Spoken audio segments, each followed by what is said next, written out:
एक गिद्ध की अगर 12 बातों को आप लोगों ने मान लिया, 12 बातों को अगर आपने ठीक से सुन लिया तो कभी भी जीवन में धोखा नहीं खाओगे। जय श्री राधे दोस्तों, कैसे हैं आप लोग? उम्मीद करता हूं अच्छे ही होंगे। आज मैं आप लोगों को एक कहानी सुनाने के लिए जा रहा हूं, जिसे सुनने के बाद लगेगा आपको कभी भी गैर इंसान पर कभी भी भरोसा नहीं करना चाहिए।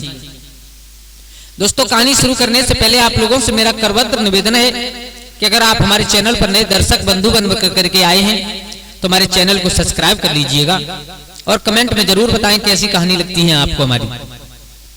मेरे भैया, आपसे एक और विनती है कि कृपया वीडियो को पूरा देखें, क्योंकि जब तक आप पूरा नहीं देखोगे तब तक कोई बात समझ में नहीं आएगी। तो आप लोगों का कीमती समय बर्बाद न करते हुए आजा लेकर के चलते हैं, एक कहानी की तरफ गौर करते हैं कि किसी पर्वत पर और एक पाकड़ का वृक्ष था। बहुत पुराना वृक्ष था, उसे देख करके लगता था कि हजारों साल पुराना है। उसी में एक खो बनी हुई थी। उस खो में और एक गिद्ध रहा करता था। अब तो दोस्तों, हमारा तुम्हारा ये नसीब नहीं है कि हमारे तुम्हारे इस हिंदुस्तान में गिद्ध देखने को मिले, सब चले गए यहां से। उस वृक्ष की खो में एक गिद्ध रहा करता था। वो गिद्ध कैसा था? एक तो बुजुर्ग था, दूसरा आंखों से अंधा था, उसे बिल्कुल भी दिखाई नहीं देता था। तो उस पेड़ पर और भी पक्षी रहा करते थे, उनके घोंसला भी थे, उनके बच्चे भी थे। तो उन पक्षियों का ये नियम था कि अपने खाने में से थोड़ा भाग खाने का भोजन उसे देते थे, जिससे उसकी जीविका चलती थी। और उसके बदले में वो गिद्ध उस खो में रह करके और उन पक्षियों को संध्या के समय अपने जीवन में जो उसने देखा, जिस दौर से वो गुजरा, ऐसी ऐसी ज्ञानवर्धक कहानियां सुनाता था उन पक्षियों को। और जब पक्षी निकल जाते थे तो उनके बच्चों की देखभाल करता था। दिखता तो था नहीं, लेकिन फिर भी भय बनी हुई थी उस पेड़ पर। मेरे भैया, एक दिन क्या हुआ कि कहीं से एक बिलाव आ गया उस पेड़ पर। और आया वो उसी मूड से कि उन पक्षियों के बच्चों को खाने के लिए। जैसे ही वो पेड़ पर चढ़ा, वो बच्चे चिल्लाने लगे। और जब बच्चों की आवाज सुनी तो खो में गिद्ध बैठा हुआ था। गिद्ध को बेचारे को दिखता तो है नहीं, शरीर भी बुजुर्ग है, लेकिन फिर भी चिल्ला करके कहा, कौन है? क्या कर रहे हो यहाँ पर? ये बच्चे क्यों चिल्ला रहे हैं? बिलाव ने जैसे ही गिद्ध की आवाज सुनी समझ गया, घबरा गया, थर-थर कांपने लगा। बोले, हम तो बहुत गलत जगह पर आ गए, ये गिद्ध हमें जान से मार डालेगा। तो दोस्तों, ये बात हकीकत है कि जब किसी से ताकत से नहीं लड़ा जाता तो उससे फिर अकल से काम लिया जाता है। तो कपट भरी नीति में बोला कि आप कौन हो? गिद्ध ने कहा, मैं हूं गिद्ध। तुम कौन हो? बोले, मैं हूं बिलाव। बिलाव, और इस पेड़ पर क्या कर रहे हो? क्या तुम्हारी नीयत से ही नहीं है इन बच्चों को मारने के फिराक में घूम रहे हो, खाने के फिराक में घूम रहे हो? तो कपट भरी नीति से बोला है, नहीं महाराज, मैं इन्हें खाने के लिए नहीं आया। फिर क्यों आए हो इस पेड़ पर? तुम तो बहुत बड़े हिंसक हो। महाराज, मैंने सब कुछ छोड़ दिया है। क्या? बोले, हाँ, मैंने अब मांसाहार करना बंद कर दिया है। बोले, क्यों? बोले, इसलिए अब मुझे मालूम पड़ गया कि किसी अपने पेट भरने के लिए अपने किसी जीव को मारना अच्छी बात नहीं होती। और मैंने पक्षियों से सुना है तुम्हारे बारे में कि तुम बहुत बड़े विद्वान हो, तुम बहुत अच्छी अच्छी कहानियां सुनाते हो, तुम बहुत अच्छा ज्ञान देते हो। तो महाराज, मैं आपके दर्शन करने के लिए आया। दोस्तों, ये बात हकीकत है कि अगर आप किसी की बढ़ाई कर दो तो वो थोड़ा नॉर्मल हो जाता है, थोड़ा सा। गिद्ध ने कहा, ठीक है, जो कुछ भी कह रहे हो वो नीचे उतरो पेड़ से, तब कहना, क्योंकि तुम्हारा कोई भरोसा नहीं, कब क्या करो। अब गिद्ध तो अंधा था, लेकिन बिलाव को मालूम नहीं कि अंधा है। बिलाव ने हाथ जोड़े, फिर दोबारा बोले, महाराज, मैं तुमसे कुछ सुनने के लिए आया हूं, मुझे कुछ सुनाइए आप। गिद्ध ने कहा, ये सुनने सुनाने का टाइम नहीं है, जाइए यहां से।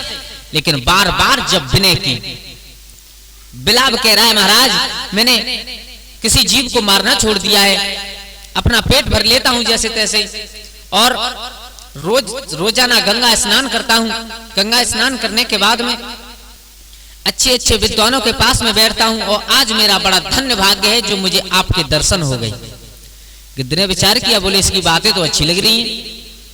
बिलाव कह रहा है, महाराज, आप मुझे कोई ज्ञानवर्धक कहानी सुनाइए। गिद्ध ने कहा, देखो, अभी तो समय नहीं है, अगर तुम सुनना चाहते हो तो तुम शाम तक रुको। बिलाव ने विचार किया, बोले ठीक है, अपने मन में विचार किया है, बोले चलो ठीक है, शाम तक रुकने का निमंत्रण तो दे दिया। बोले महाराज अगर मैं इन डालियों पर रहूंगा तो शाम को पक्षी लौट करके आएंगे, वो मुझे देख करके घबराएंगे, मुझे मार डालेंगे अपनी चोंच से। बोले एक काम कीजिए, आप हमारी इस खो में आ जाइए। मेरे भैया वो बिलाव और वो गिद्ध उस खो में बैठे हुए हैं। अब गिद्ध को दिखाई नहीं देता है। शाम को पक्षी आए, रोजाना की बात, बड़े हर्ष उल्लास के साथ में, बहुत सुंदर वातावरण था उस पेड़ पर, सभी सुमत बना करके रहते थे। संध्या हुई, रोजाना की भांति उस गिद्ध ने ज्ञानवर्धक कहानी सुनाई। अपने अपने बच्चों के पास में जाकर के सब पक्षियों ने आराम किया। दूसरा दिन हुआ, दूसरे दिन रोजाना की भांति पक्षी जब चुनने के लिए निकल गए, अब बिलाव ने विचार किया है, बिलाव को भी मालूम पड़ गया रात्रि में कि इस गिद्ध को दिखाई नहीं देता है। अब तो बिल्कुल डर से भय मुक्त हो गया और सोचने लगा अब ये हमारा क्या करेगा। लेकिन बिलाव ने एक अकल लगाई कि अगर मैं एक साथ इन बच्चों को खा जाऊंगा तो बात सही नहीं है, धीरे धीरे कई दिन का गुजारा चलेगा, यहीं पर रहूंगा, एक दो बच्चा रोज खाऊंगा। मेरे भैया बिलाव वहां से उस खो से निकला और जाकर के उसमें से 2 बच्चे उठाए और खा लिए। लेकिन उस बिलाव ने यह बहुत गलत किया कि बच्चाओं को खाने के बाद उनकी हड्डियां ले जाकर के जिस खो में वो गिद्ध रहता था उसी में डाल दी। अब बेचारे गिद्ध को तो दिखाई नहीं देता है। एक दिन हुआ, बच्चों को खाया, जिस किसी पक्षी के बच्चे खाए थे वो पक्षी बहुत रोया। दूसरा दिन हुआ, फिर 2 बच्चों को खाया। मेरे भैया धीरे धीरे धीरे धीरे 4, 6, 8, 10 दिन में और उस बिलाव ने उस पेड़ से सभी पक्षियों के बच्चे खत्म कर दिए, सबको खा गया। और सबसे बड़ी गलती ये कर दी, ये और ज्यादा बड़ा धोखा दे दिया कि उस गिद्ध की खो में ले जाकर के उन बच्चों की हड्डियां डाल देता था। श्रोता बंधुओं, सब बच्चे मारे गए, सबको खा करके एक दिन बिलाव वहां से चला गया। अब पक्षियों को बहुत चिंता हुई, बहुत रोते हैं। एक दिन पक्षियों के दिमाग में एक विचार आया, बोले ये अंधा गिद्ध है, हो सकता है यही हमारे बच्चों को खाता हो। तो मेरे भैया कुछ पक्षियों ने जाकर के उस खो में देखा, तो क्या देखा उस खो में जाकर के बच्चों की हड्डियां पड़ी हैं। इतना क्रोध हुआ, इतना क्रोध हुआ, आग बबूला हो गए और अपनी चोंच से उस बूढ़े गिद्ध, अंधे गिद्ध को मार दिया उन पक्षियों ने।